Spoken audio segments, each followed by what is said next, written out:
L'Hospital Clínic Barcelona presenta el videopodcast Òrbita Clínic. La mort no és igual per tothom. Per un pacient amb càncer, per algú amb una malaltia neurodegenerativa o en el cas d'un nadó, cada final de vida és diferent. Al Clínic, el projecte transversal de final de vida treballa precisament per atendre aquestes diferències i oferir una atenció digna, respectuosa i humanitzada. A l'Hospital, la millora de la qualitat de l'atenció al final de vida s'ha fet adaptant espais, protocols i acompanyament als pacients i als familiars, coordinant equips mèdics, d'infermeria i de treball social. A més, gràcies a la col·laboració amb la Fundació La Caixa, es compta amb un espai específic d'atenció integral vinculat a cures pal·liatives concebut perquè pacients i familiars es puguin sentir més confortables durant el tràngol que suposa la mort. Avui aquesta conversa de ben segur no serà tan agradable com altres. Associem l'hospital a un lloc on ens ajuden a millorar la nostra salut per allargar-nos la vida. Però la mort també hi és present i parlar de la mort sempre costa. Però estem convençuts que parlar-ne avui ens ajudarà a comprendre millor un procés tan important com és el de final de vida i el seu acompanyament. Soc el Dani Lorente i això és Òrbita Clínic.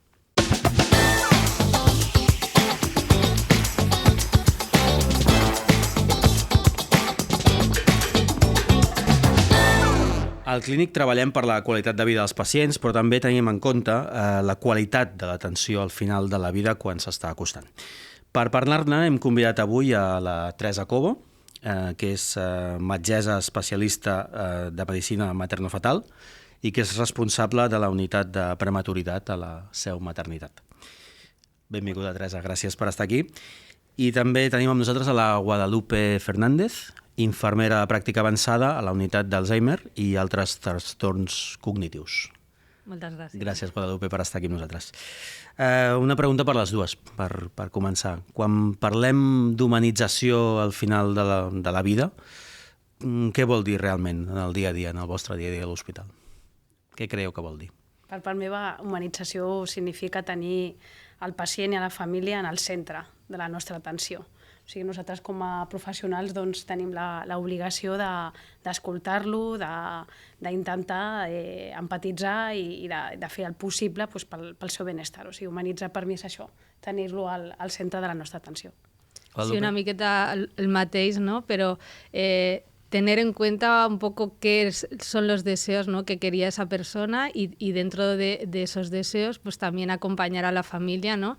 En nuestro caso, que muchas veces pues la persona ya no tiene esa conciencia, ¿no? Y es la familia la que, ¿no?, sufre mucho este momento y yo creo que básicamente es eso, es lo que decía Tere, ¿no? Es acompañar en ese momento dentro de las posibilidades y hacer ese proceso pues lo más agradable que se puede ser en esa situació. Teresa, el Clínic és referent en interrupcions de l'embaràs per malformacions en el fetus. Quines situacions clíniques o criteris us porten a valorar aquests casos?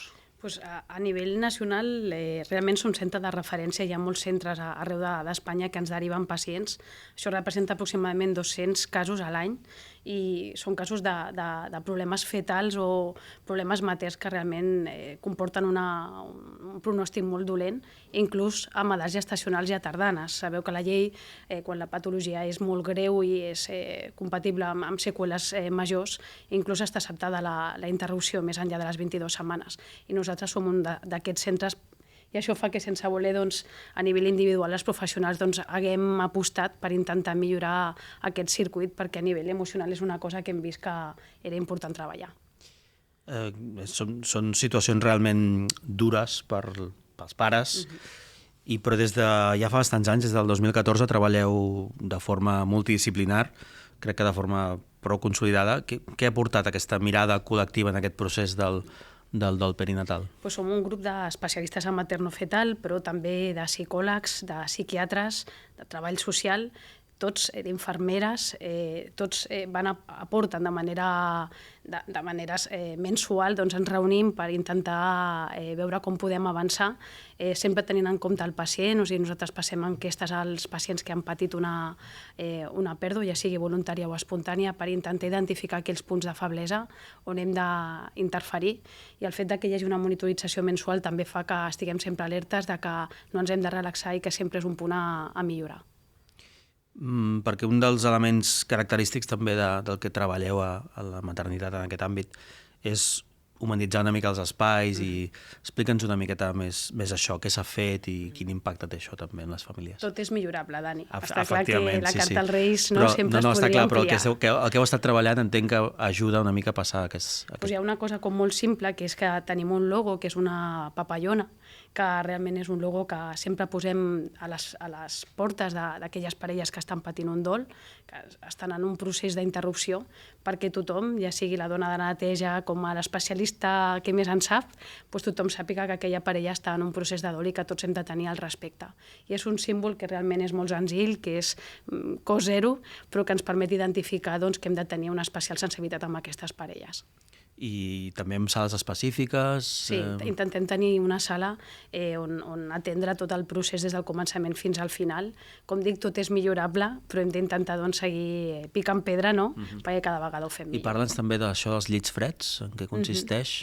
En el cas d'aquelles pèrdues que es produeixen en el tercer trimestre, en el segon trimestre, que ja són bebès que realment ja són més grans, les parelles tenen l'oportunitat de poder fer una despedida que es pugui allargar amb el temps. Sabeu que el tema fred és un tema important pel manteniment del cos, i sí que arrel d'una parella que ens va donar aquesta financiació es va poder comprar 2 bressols freds per atendre una mica aquesta necessitat, no? Quan les parelles necessiten més temps d'acomiadament, i hi ha l'opció també de que no només sigui la parella en si, sinó també la seva família, que pugui acompanyar les parelles en aquest acomiadament, i això ha estat possible gràcies a la financiació de parelles que han viscut en primera persona el procés del dol. I a banda d'aquest moment de pèrdua, que és sens dubte el més impactant en aquell moment, després feu seguiment amb els pares i intenteu fer un seguiment psicològic, no? Què heu après també en aquest procés de fer aquest seguiment posterior a la pèrdua? Pot ser molt especialitzat, com recórrer a un psiquiatre, un psicòleg, però pot ser molt més proper com una infermera que tenim, una infermera que té molta experiència amb el maneig d'aquestes parelles i que les 2 setmanes fa la primera atenció. Se li ha passat una enquesta d'estrès posttraumàtic, de depressió postpart, i en funció del que puntua aquesta enquesta ella sap com ha de redirigir aquestes parelles, no? Si potser estan fent un dol fisiològic i no necessiten de més atenció, o potser sí que necessiten de l'atenció d'un psicòleg, o si és patològic del psiquiatre perinatal. I és un circuit que hem anat gestant i que a priori creiem que és millorable, però que de moment funciona bé. Molt bé.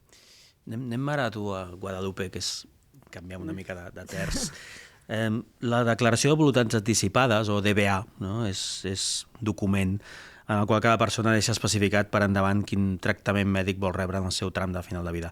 És una forma d'expressió, no?, de l'autonomia de les persones a l'hora de decidir en relació a la seva pròpia salut, i l'objectiu també és mantenir el respecte a les decisions personals dels pacients, però també augmentar la seguretat dels professionals, no?, a l'hora de respectar-les, no?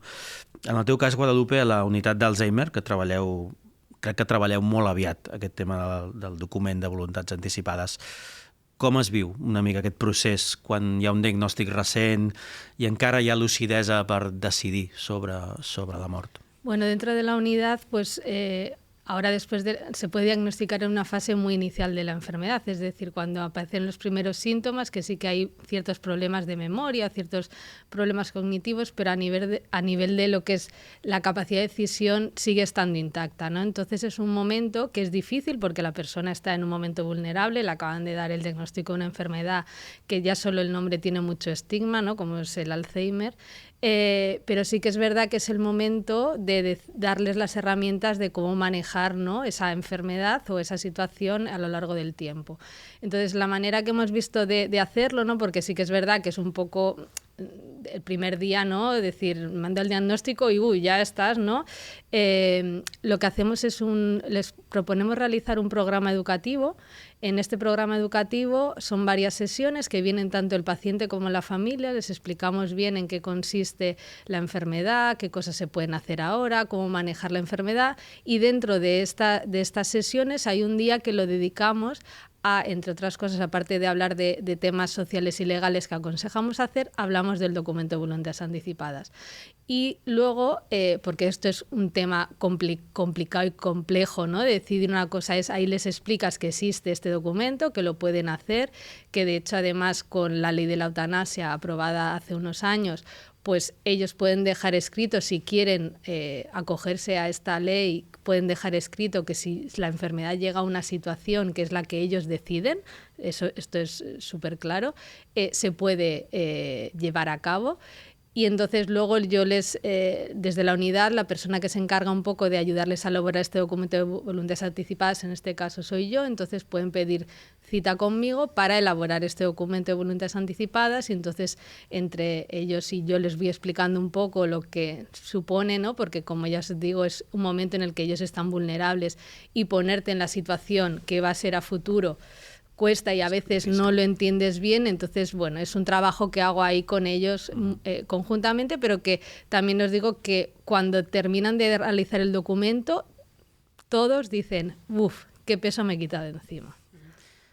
I en el teu cas, a més, fas, ara has parlat d'eutanàsia, no? Fas l'aplicació de la prestació d'ajuda a morir, conegut com la PRAM, no? En el llenguatge mèdic. Quin rol tens exactament tu com a infermera a pràctica avançada en aquest procés de final de vida i en l'acompanyament?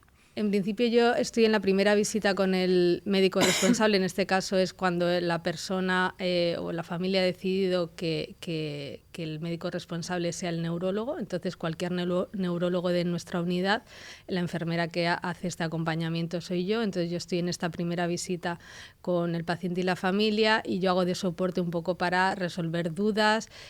También les doy la opción de si necesitan, si quieren apoyo psicológico, entonces contacto, si lo aceptan, contacto con psicología. Tenemos un circuito establecido en el que ellos les hacen una visita durante el proceso y otra visita al finalizar el proceso. Si al final el proceso identifican que es un duelo normal, pues les dan el alta, y si consideran que es un duelo patológico, lo remiten al centro suyo de referencia, porque claro, pensad que puede ser que el paciente sí que sea de zona, pero la familia no. Lo que pasa que lo que es durante el proceso pues se tiene en cuenta, aunque la familia no sea de zona, y se hace este acompañamiento. Y luego lo que es toda la gestión de si el paciente es donante, hay que hacer un circuito diferente, pues yo me pongo en contacto también con la unidad de trasplantes, junto con el neurólogo, ¿no? O con la gestora de camas, en vez de ser donante, pues va a ser en la sala, pues para un poco gestionar todo el tema de solicitar las camas y todo esto. Y luego aparte yo acostumbro a hacer semanalmente durante lo que dura todo el proceso un contacto con la familia, con un poco el responsable de la familia, ¿no?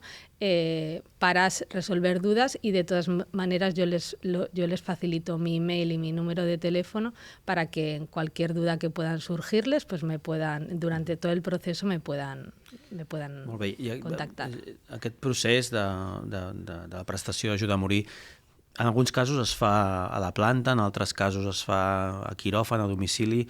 ¿Quins factors o quins criteris determinen aquesta decisió? ¿Qué es necesita?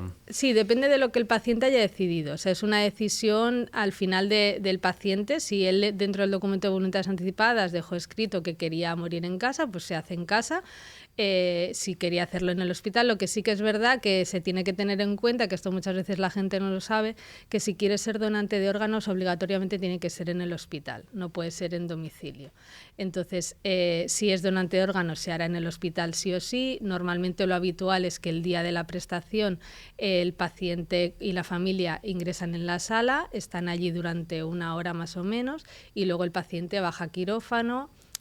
El personal de trasplantes pues hace ciertos procedimientos, y una vez que han hecho estos procedimientos para luego conservar lo que son los órganos, pues ya vamos lo que es el médico responsable, y en este caso yo, a lo que es a hacer lo que es la prestación, y dentro del quirófano pues la familia puede estar o no estar. Esto ya es decisión de ellos. I des d'una mirada més emocional, com es prepara i com s'acompanya una família en aquests moments d'activar el procediment?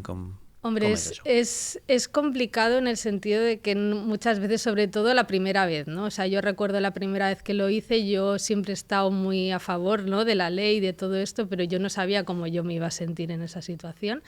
Sí que es verdad que para mí fue un poco angustioso, porque además la primera vez justo fue en quirófano, que era como lo más complejo, pues la primera vez lo más complejo, ¿no? Sí que es verdad que desde entonces hemos cambiado cosas, ¿no?, para que no sea tan complejo dentro de la complejidad. Y al final un poco yo lo que hago o sea, yo realmente el sentimiento que tengo es que de hecho de todas las cosas que yo hago dentro de mis tareas, es de las cosas más bonitas que hago para mí, ¿no? Sí que es verdad que no es fácil y tienes que realizar un acompañamiento, y hay familias que pues lo llevan mejor o peor que otras, ¿no?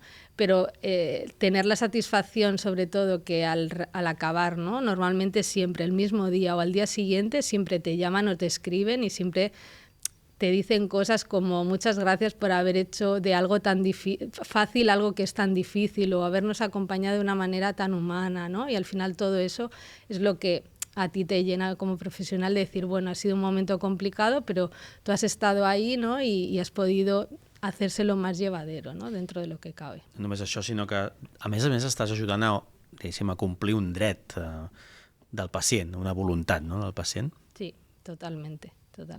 Sí, sí.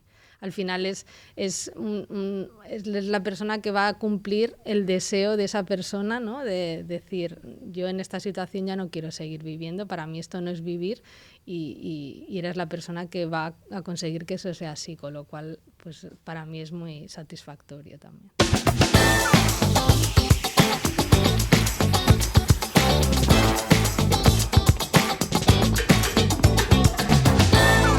Un dels aspectes que s'ha treballat en els darrers anys al clínic és formar els professionals perquè puguin conèixer millor aquests processos i aplicar-los amb més seguretat també en l'aspecte emocional. Una de les iniciatives paral·leles ha estat facilitar la tramitació del document de voluntats anticipades a aquells professionals que ho desitgessin, i ho van fer al voltant de 300 professionals. La idea de fons de que un millor coneixement del que és i com es tramita el DBA, viscut com una experiència pròpia, ajudi també a promoure-ho entre pacients i familiars, no? Aquest és un aspecte, no, comú, crec, de la vostra feina, Teresa i Guadalupe, no? Com es forma els professionals, no? Que és una formació continuada i tot és millorable, com has dit tu també, Teresa, no? Com l'heu abordat en cada cas? Teresa, com ho heu abordat? Bueno, en el nostre cas sí que vam demanar l'ajuda de grups que ja es dedicaven al recolzament d'aquestes famílies a nivell privat, i que ens van donar unes xerrades a tots els professionals per veure una miqueta quins tips, no?, havíem de tenir en compte a nivell dels protocols. O sigui, hi ha circuits, hi ha PNTs que a priori són accessibles per tothom, perquè tothom pugui treballar de la mateixa manera, i amb aquesta monitorització d'aquest grup que tenim, no?, multidisciplinar, que realment és una mica com l'encarregat de monitoritzar que això, no?, de que els processos s'estiguin fent de la millor manera possible. ¿Y en el teu cas, Guadalupe? Yo en mi caso pues hice la formación en cuanto cuando salió la ley de la eutanasia, a nivel de CatSalut ofrecieron una formación online y yo la hice. Luego yo a nivel personal pues he hecho también una formación a nivel de acompañamiento de final de vida y tal. Y luego ha sido un poco la experiencia, o sea, tengo que decir que la vivencia mía el primer día... ahora que ya he hecho varias, pues es diferente, ¿no? Y te vas... Lo que sí que es verdad que, por ejemplo, en la primera vez yo lo que sí que vi que necesitaba como escribirlo, o sea, yo escribí ese día, por la tarde, llegué a casa y escribí todo lo que había sentido, todo lo que me había pasado ese día, como las cosas buenas, malas, tal, no sé, lo escribí todo. Y como que ya está, ¿no? Lo vacié ahí, ¿no? Y ahora pues he hecho como una reformulación, ya no lo escribo, pero sí que es verdad que el día que hago una prestación sí que tengo como la necesidad de ir con los compañeros con los que he estado en esa prestación, ¿no?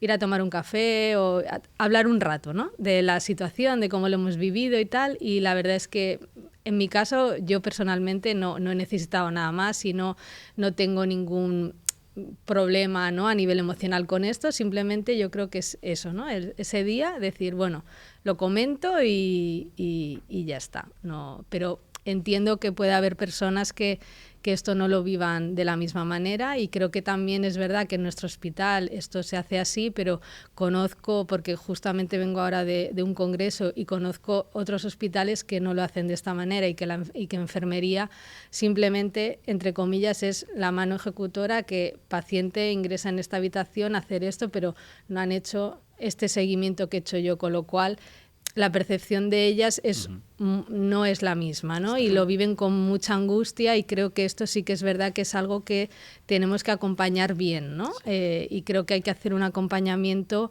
desde el principio, y no puede ser que solamente sea ese día viene esa persona, porque creo que no es bueno ni para los professionals ni para les famílies i el pacient en este cas. A nivell neonatal també ha sortit aquesta iniciativa de que quan hi ha un èxitus neonatal, el psicòleg del centre fa una mica aquest tancament emocional per tots els professionals que han estat implicats, no només a nivell de la UCI neonatal, sinó també des del moment del diagnòstic i del part. I és una cosa que s'ha començat a fer, realment jo crec que és com un escenari perquè tothom pugui fer aquest debriefing, no?, del que ha sentit, i sempre doncs, amb la tutela d'un psicòleg, que és el que sabrà guiar una mica la conversa i que ningú se'n vagi una mica de... Perquè, Teresa, això que feu i que fas tu en concret realment és vocacional, no? No sé, aquest acompanyament als pares, famílies, què t'ha ensenyat? Què t'ha ensenyat a tu personalment? De la iniciativa de la doctora Olga Gómez, que ja porta més les malformacions, i jo, que com a responsable de prematuritat, jo tenia moltes parelles que havien tingut una pèrdua en el segon trimestre, un pare espontani a les 21 a 22 setmanes, que realment la supervivència encara no poden sobreviure, i sí que veiem aquesta necessitat, no?, de que ens faltava aquest acompanyament. I sí que va ser una iniciativa que va quedar molt ben recolzada pel nostre director de l'IGON, i amb una cosa que hem anat creixent i hem anat desenvolupant. Sí, però va ser una iniciativa personal de nosaltres dues, perquè estàvem en una àrea on veiem aquest tipus de patiment i era una manera de veure com podíem ajudar. Doncs... molt interessant tot el que heu explicat, certament molt per fer també. És veritat que en el cas de Guadalupe són lleis molt recents també, el desenvolupament i el desplegament dels DBAs, de la llei d'eutanàsia, s'està prenent pel camí, i per tant jo crec que hi ha molt a recórrer, però que s'estan fent passes jo crec que molt fermes, no? En el cas del dol perinatal. Això ha passat històricament, però és veritat que aquest acompanyament també té aquest punt de millora, no? I una mica per acabar aquesta conversa us volia demanar, pot semblar una mica estrany, no?, però què us agrada més de la vostra feina? A mí al final acompañar tanto al paciente y la familia en todo el proceso, ¿no? O sea, al final ser una persona referente, una persona que ellos puedan, accesible, ¿no? Que puedan, en cuanto se encuentren un problema, al final la enfermedad es muy larga y al principio hay muchos miedos y el poder ser accesible y que ellos puedan contactar contigo para resolver dudas, eso hace que ellos estén mucho más tranquilos, y con el programa educativo que hacemos, pues la verdad es que al principio vienen como muy angustiados, y cuando acaba el programa, que son 4 días, todos siempre te dan las gracias, decir, he aprendido un montón, pero además también me has quitado como muchos miedos, muchas angustias, ¿no?, que tenía, no sé cómo hacer esto, no sé cómo gestionarlo, y bueno, saber que tienen un seguimiento y que siempre van a poder contactar con nosotros si es necesario, pues esto al final es el acompañamiento. I jo, en el meu sentit, en el meu cas, escoltar el pacient. O sigui, realment dedicar-li aquesta estona per escoltar com s'ha sentit, intentar empatitzar i veure com millorar. Però sobretot és que dels pacients aprenem molt. O sigui, millorem gràcies a que els tenim al centre. Molt bé, doncs moltíssimes gràcies, Guadalupe i Teresa, per aquesta conversa. Hem après moltes coses, molt també per treballar segur, però segur que gràcies a la vostra feina estem fent un hospital més proper, i esperem que això segueixi així. I moltes gràcies també als oients que ens han seguit en aquest capítol d'Òrbita Clínic, i ens veiem al següent capítol.